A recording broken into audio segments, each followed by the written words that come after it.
Guys మనం Kingdom cinema చూసేయడం జరిగింది. So movie ఎలా ఉందన్న విషయానికి వస్తే మూవీ నాకు చాలా బాగా నచ్చింది. కొత్తగా తీయడం వాళ్ళ ప్రయత్నం చాలా బాగుంది. దాంట్లో విజయ్ దేవరకొండ తన కంఫర్ట్ జోన్ నుంచి బయటకు వచ్చి మూవీలో యాక్టింగ్ చేయడం జరిగింది, చాలా బాగుంది. విలన్ క్యారెక్టర్ ఎవరైతే చేశారో వెంకీ, మన ప్రీ రిలీజ్లో చూశారు కదా, చాలా బాగా మాట్లాడాడు. అతను సంపి పడేశాడు అనమాట, అద్భుతంగా చేశాడు ఆయన యాక్టింగ్ అయితే. సత్య యాజ్ యూజువల్ మనకు తెలుసు is a good actor. So background score బక్కోడు అనిరుద్ చంపేశాడు అనమాట. ఓవరాల్గా సినిమా ఎలా ఉందంటే చాలా బాగుంది, నాకైతే బాగా అనిపించింది. వన్ టైం థియేటర్లో ఈ రీసెంట్ టైంలో వచ్చిన మూవీస్లో అన్నిటికంటే చాలా బాగుంది. సో మీరు కూడా ఈ వీకెండ్ ఏదైనా మంచి మూవీకి వెళ్ళాలనుకుంటే కింగ్డమ్కి వెళ్ళండి, నేను రికమెండ్ చేస్తాను.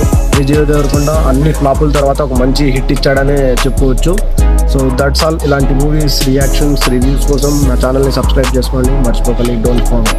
జై హింద్.